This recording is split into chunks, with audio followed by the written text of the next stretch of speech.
Hi, welcome to Biography Made Easy. I'm Brenda. In this tutorial episode, I am going to show you how to create the chipmunk artwork. Well, let's get burning. The face. Begin by burning in a lot of single lines along the background next to the chipmunk. Later on, these lines will become some of the wispy hairs that stick out into the background. Next, burn in the trace lines. I am using the razor edge of the shader for this, but you can use a writer pen tip or a wire tip. I like the razor edge of the shader because it produces really thin lines, and it is what I will be using to create the fur texture. Switch to a writer pen tip and burn in the eye. I find it works well to burn along the outer edges and around the highlight. Afterwards, burn in the eye to a dark brown or black color, but avoid the area of reflected light. I'm fixing my reflected light. I put it in the center of the eye, but it should be off-center. Then reburn over the dark stripe above the eye, and if needed, reburn over the eye to darken it up. Now fill the top of the head with fur texture. I am burning really short zigzags for this, but you can also burn single lines. Make sure that the stripe is darker than the fur. Reburn over it if needed to darken it up. As for my zigzag burn stroke, if you are not familiar with this method, I have a video that demonstrates it by using cats with different fur characteristics. I'll put a link to that video in the description below. Now block in the two other dark stripes on the face. It is important that the stripes have slightly jagged edges. The jagged edges form the little hairs that overlap onto the white fur stripes. This will add a lot of realism to the fur. As you burn in the fur, make sure to burn the lines in the direction that the fur grows. Even though I am using zigzags, I am aware that some people are not comfortable with that burn stroke. Keep in mind, you can burn individual lines instead. Either way will produce a very nice fur texture. Let me remind you to use the pen tip that you would feel most comfortable with. As you are creating your fur texture, make sure to keep the burn strokes really short to match the length of the fur on the face. I cannot emphasize enough the need to take your time and consult with the reference photo often. During the blocking in stage of the burning, I am pausing frequently to check with the reference photo. When I do this, I am double checking the fur growth direction, the darkness level of the fur, and I'm looking for any unique characteristics in the area. For example, the fur on the neck is pale in color and a lot longer than the fur on the top of the head. To handle this, I lengthen my burn stroke. I often get asked if I adjust the heat setting on my burner while working on projects. The answer is no. I keep my burner set to get a dark tan burn result. That way I can safely switch between the white and the dark fur. To get dark fur, I have to reburn over it several times, but doing this gives my artwork a lot of tonal variety and depth. Plus, I have a lot more control over the burn results. Another benefit of using a lower heat setting is that the pen tip does not get super hot during the frequent pauses where I am consulting with the reference photo. The fur on top of the head gets gradually darker the closer to the nose you get. During reburns, add more burn strokes to the fur as you near the nose. The nice thing with the ears is they lack the wispy hairs often found on animal ears. The distinguishing feature on the ear is the slight wrinkle or fold of skin. White fur is found along the back of the neck and the top of the ears. I am using the razor edge of the shader to burn numerous short, dark lines to start creating the little hairs that stick out here and there. The fur below the second dark streak on the face is a beautiful golden color, so block in the fur to a tan hue. Also, this fur is longer in length than the rest of the face, so make sure to increase the length of your burn stroke. Now that the face is blocked in, it is time to start fine-tuning. This means reburning over the fur to darken it up. As you can see from the inset photo in the lower right corner, the fur on my chipmunk needs to be darkened up by a considerable amount. During reburns, you use the same burn stroke that was used for the initial blocking in. Be mindful to maintain the features of the face. By that I mean you need to keep dark stripes very dark. The top of the head needs to be darker than the lower face. The white stripes need to be the pelliced area on the face, and so on. You should still consult with the reference photo often. Speaking of the reference photo, both the reference photo and the pattern for the chipmunk are available on my Etsy page. I will put a link to that in the description below. It often takes me several rounds of fine-tuning to create either wispy or stray hairs.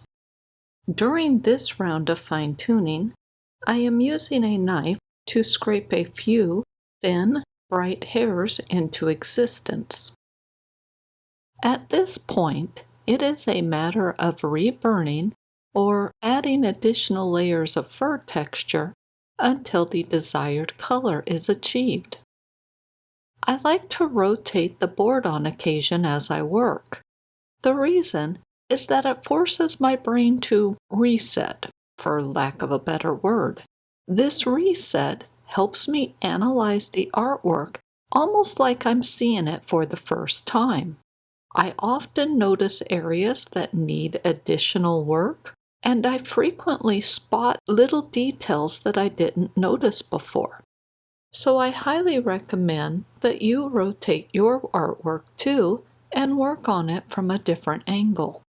I have mentioned a number of times that white fur needs to be burned over. Otherwise, it looks like unburned wood. Make sure you burn a number of tan-colored lines in the white fur. The fur on the top of the head has little white hairs that stick out here and there. The number of hairs increase the closer you get to the ears. I am using a knife tip to create the hairs via scraping. Since I have the knife ready and the board is already rotated, I'm doing another round of fine-tuning the stray hairs along the edges of the ears. Afterwards, I use the razor edge of the shader to reduce the number of hairs. Then it's back to working on the facial fur. I'm adding short, dark lines to the top of the head to darken it up and add tonal variety. Plus, I'm fixing the reflected light on the eyeball. At this point, I am at the stage where I do multiple rounds of fine-tuning. As other parts of the artwork get burned in, I often discover that the face needs a little more work. For example, after the background was burned in, I felt that the face wasn't dark enough, so that required a round of fine-tuning. The willingness to do multiple rounds of fine-tuning is one of the reasons that I achieve such high levels of realism in my artwork. The whiskers and cast shadow. Begin by using the razor edge of the shader or a writer pen tip and burn in the whiskers. Start each burn stroke at the base where the whisker emerges from the fur and allow it to come to a fine point at the end of the whisker. Then use a sharp knife point or a small embossing tool and create grooved lines for the two white whiskers. Afterwards, rub over the area with an eraser to remove any residual graphite. Next, Use the flat of the shader and burn over the lines to reveal the whiskers. Then use the razor edge of the shader and burn zigzags along the outer edge of the fur. You can also burn in single lines. Afterwards, burn in the shadow from the edge of the fur to the line that marks the outer edge of the shadow. Burn it to a medium brown color. When burning over the dark whiskers, keep the color of the shadows in the tan range so that the dark whiskers can be easily seen. Use the tip of a sharp knife and scrape away the color from the whiskers where they overlap on the cast shadow. We are creating embossed lines, just like we did with the two white whiskers to the right of the dark ones. Like before, burn over the area with the flat of the shader to reveal the whiskers. Now begin the process of darkening up the cast shadow to a dark brown or black color. The whiskers are dark in color, but the light is striking them. The reflected light is what we are seeing in the cast shadow. We don't want the whiskers to appear white in color, so make sure to burn over them.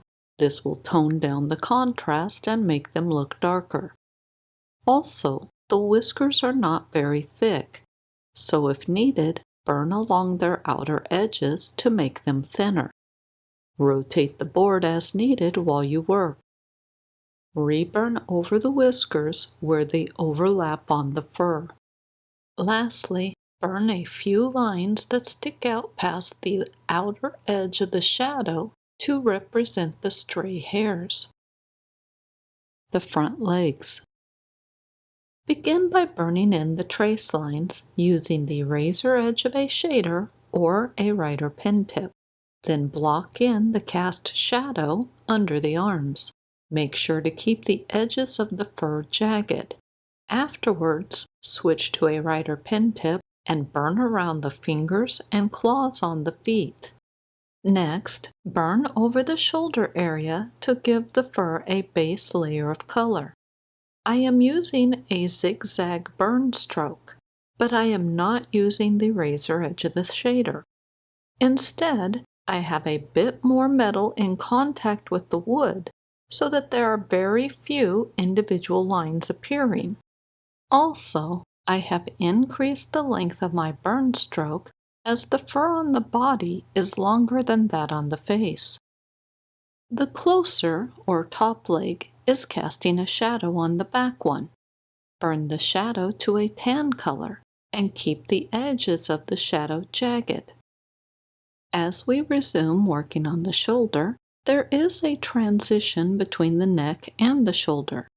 Some darker fur is found here, and I am burning several dark, long lines along that transition zone. I also added a couple of dark lines a bit further away. Then I added a number of much paler lines on the fur to give it texture.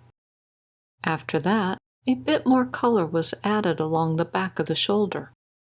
The fur on the throat and chest is white in color, but burn it to a medium tan color. We want the stripes on the face to be the pillow spots. With the adjacent dark cast shadow, the neck fur will still seem white even after it is burned to a tan color. Use the razor edge of the shader and burn thin lines along the edge of the chest and neck fur. Start the line in the dark shadow and finish it a short distance in the fur. Make sure to vary how long the lines are.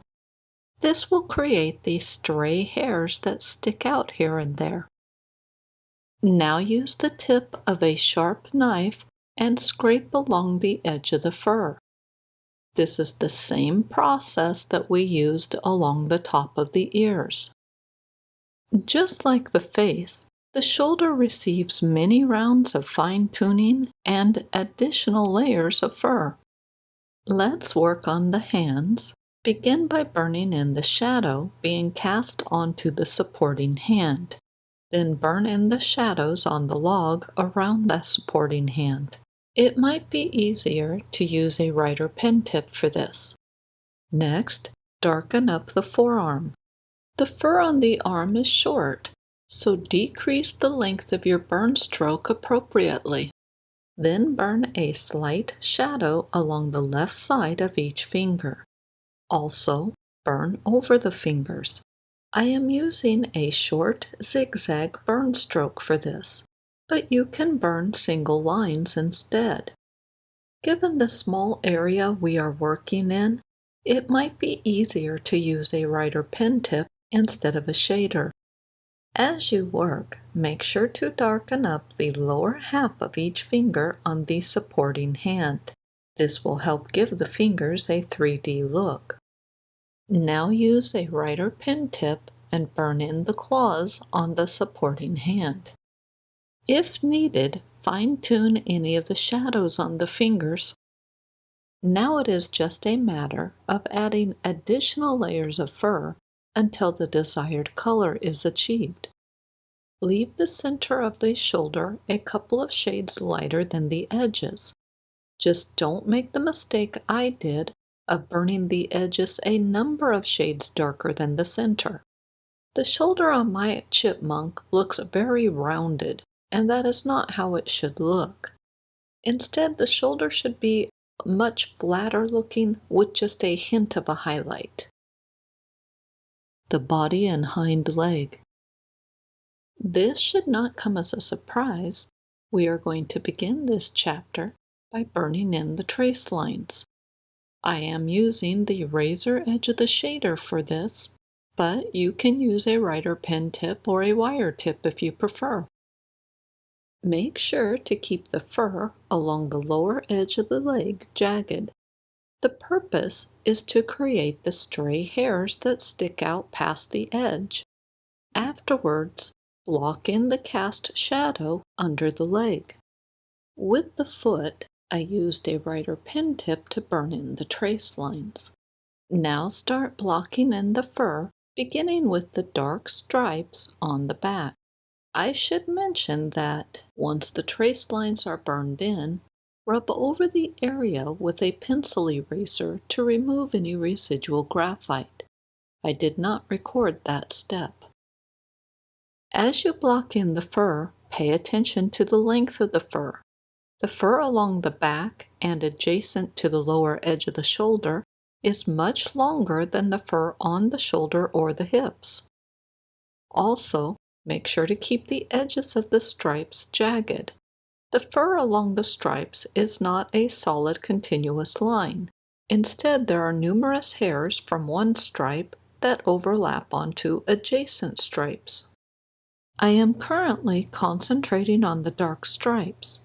I am burning single lines that are considerably longer than those burned on the face or the shoulder. When working on the hind leg, I shorten my burn stroke length by about half or so. Also, I use the zigzag burn stroke versus burning single lines. That said, my goal is to try and explain how I create the artwork. After that, it is up to you which aspects you want to incorporate into your own artwork. Along the bottom edge of the body, the fur is a little longer, so increase your burn stroke a bit. Also, the fur is slightly shadowed, so it needs to be a couple of shades darker in color than the rest of the leg. It might take several rounds of working on the hairs along the edge of the leg before they look good. And that's okay. Take as long as you need. The resulting artwork will be better for it. I do tend to jump around as I work. A lot of that is because I'll notice a contrast or color problem after consulting with the reference photo. I know this makes it harder to follow along, but I can't seem to break myself of the habit. Both the hands and the feet have pale-colored fur on them. I wanted the fur to be darker than the log, so I waited to burn them in until after the log was blocked in. That made it easier to determine what color to burn the extremities. Burn a thin, dark shadow under the foot. Then use a writer pen tip and burn in the claws and darken up the toes on the foot. Also, burn a thin shadow under each toe. The fur is blocked in with the exception of the white stripes, so it is time to begin the reburning process. Let's start with the back hip. Burn over all of the fur, including the white stripe. Keep the white stripe a pale tan color. Now darken up the next two stripes. Burn the dark stripe to a dark brown or black color. With the white stripe, burn the top and bottom of it to a dark tan or light brown color. The middle should be a light tan color. With the white stripe, I burn a lot of single lines. My burn strokes are really fast while working in the pell area and then slow down once I'm past that part. As you work on the stripes, make sure to keep the edges jagged. The jagged edges will add a lot of realism to the artwork. Also, consult with your reference material often. It will help determine where the pellest areas on the white stripes are, where the shadows are on the chipmunk, etc. For example, the white stripes start to darken up when you near the hips. A lot of that is due to less sunlight striking the stripes due to the position of the chipmunk. Also, the fur darkens up as you near the tail. Now I chose to darken up that area more than what the reference photo shows. The reason is that I wanted to create the illusion of the hips curving downward. I gave the top of the hip a highlight. Then I gradually increased the darkness of the fur as I worked my way towards the tail. This gave the area shape. Hopefully, you have noticed that there is a lot of reburning involved with my rendition of the chipmunk. This method or style works well for me, but it requires patience and the willingness to apply many layers of fur. The layers are not very dark, so I can apply numerous layers without turning the fur black in color. Speaking of color, there are three main colors on the body: white, black, and brown. I am often changing which area I am burning in, and this usually means I'm working on different colored fur. A really common question I receive is whether or not I adjust the heat setting on my burner. The answer is no. Instead, I adjust my hand speed. A fast hand speed produces a lighter colored burn result, and vice versa. A slow hand speed produces a darker colored burn result. The tail. We're going to start the tail by burning in the trace lines. After the trace lines are burned in, rub over the tail with a pencil eraser to remove any residual graphite. Then start blocking in the tail. I am predominantly burning single lines to make sure that the edges of the tail and the borders of the stripe are jagged. On the reference photo, the edges of the tail are black in color. So is the broken stripe running down the center of the tail. The remainder of the tail is a very dark golden yellow color. I chose to make some changes. The first change was adding a hint of a white stripe along the center of the tail. This gives the tail a highlight and helps it look 3D. I made one other change, and that was changing the golden yellow color to a brown color that matches the body. I did this to help the tail stand out against the log.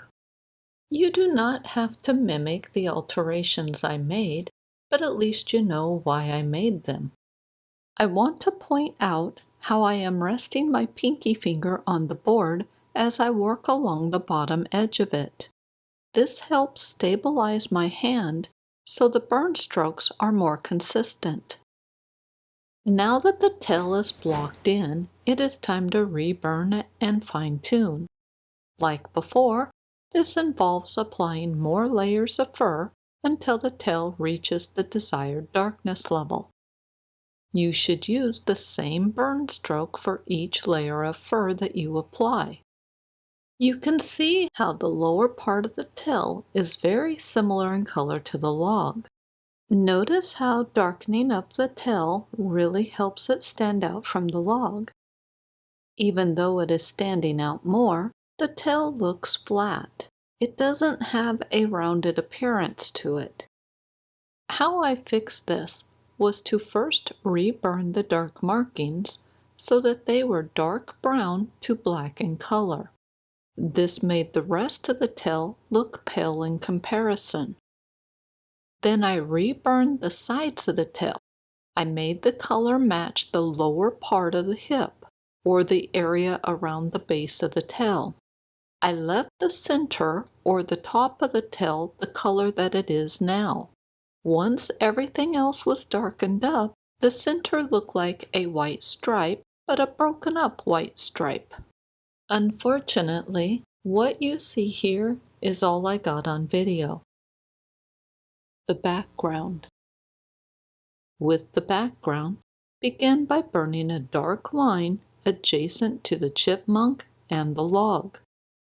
I find that a smaller shader works well for this because it is easier to be precise with it. At least it is for me. Rotate the board as needed while you work.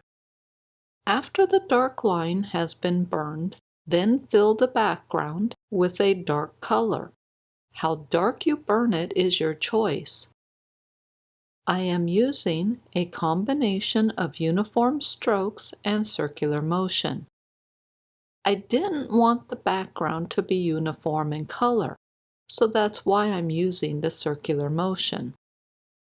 I kept the color in the brown range. It varies from medium brown to black in color. I have the heat set on my burner to get a brown burn result. The heat is high enough to get the brown tone, but not so high that I get a black burn result. To get a black color, I have to reburn over the area. As you get further from the chipmunk and other areas where you need to be cautious, feel free to use a larger shader. The larger the shader, the quicker the background will get burned in. Also, this is a perfect place to test out different pen tips. The greenery. Burn in the trace lines on the log. Then switch to a writer pen tip and burn the shadows on the greenery. Since I'm keeping it super simple, burn a dark, thick line along the guidelines on the greenery. Vary the thickness of the lines. Then switch to a shader and burn over the greenery using circular motion to give it subtle texture. Also, burn short pull-away strokes along the shadows to lengthen them and provide some gradient shading. The greenery is an accent, so it doesn't need a lot of detail. Now repeat the same basic steps on the other bits of greenery. I eventually removed the greenery from my artwork because I thought it was too distracting. If you feel the same way, then leave the greenery off of your artwork too. The log. Use the shader of your choice and burn zigzags on the log. The zigzags should be burned in the direction of the wood grain on the log. The zigzags are the same burn stroke I used on the fur. The difference is that I am using the flat of the shader on the log instead of the razor edge of the shader. Because I'm using the flat of the shader, the burn strokes are much thicker. Also, I am using one of my larger shaders to help get longer zigzag burn strokes.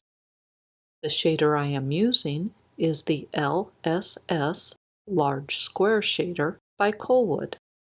For some reason, I have a very difficult time holding this shader to get wide burn strokes, but it works well for me in this type of application. I do try to avoid burning over the chipmunk, but my burn strokes are pale in color, so it's not a big deal if there is a bit of overlap. As you work, occasionally burn some long, thin lines on the log. Vary the length of those lines. Vary the width of the lines. The width is controlled by how much metal is in contact with the wood. The less metal there is in contact with the wood, the thinner the line will be. Keep in mind that the lines do not need to be straight. Also, vary the color of your burn strokes. Reburn over areas to darken them up and add more texture. Create irregular shaped patches of darker color. Basically, you are trying to incorporate variety into the log to give it visual interest. I had two main goals with the log. The first goal was to make it look like a log. The second goal was to keep the overall color lighter than the chipmunk. I wanted the chipmunk to really stand out from the log. I do recommend trying out different pen tips to see if one works better for this application. Quite truthfully, any shader pen tip will work, but larger ones help get the task done faster. This particular shader I am using is the E shader by Colwood. The pointed tip on this shader is great for burning thin lines. When I turn the pen to use the longer edge, I have a tendency to hold it at an angle, so I end up with much thinner burn strokes than I wanted. Because of that, I switched back to the other shader. In this particular circumstance, it just works better for me. The log wouldn't be complete without some reburning. I'm adding a few more darker patches on the log. I'm also increasing the color along the upper edge of the log to tone down or reduce the contrast between the log and the background. Another thing that I am doing is increasing the color around the thin lines. Or to put it another way, I am widening the cracks that the thin lines represent. Removing the greenery. I began by burning over the greenery where it overlapped onto the background. Since the background is dark, it was pretty easy to cover up the greenery and have it blend into the background. Then I tried to burn over the log, but the dark shadow stood out too much. So I used the sharp edge of various knives to gently scrape away the dark shadow lines and most of the greenery burn marks. Basically, I tried to get back to bare wood. Once I was done scraping away the burn marks, I used a shader pen tip and burned over the log where the greenery was. I made it darker than it was before, but that is a good thing because it helped reduce the contrast between the log and the background. Here is how the artwork looked with the greenery and after I removed the greenery. Now you can compare them in the same screen. Well, that's it for this tutorial. Like I said in the video, the pattern and the reference photo are available on my Etsy page, and I will put a link to that in the description below. On my website, Pyrography Made Easy, I do have a lot of free patterns and written tutorials to go along with those patterns, and I'll put a link to my website in the description below too. Well, thank you so much for watching my video, and I will see you next week.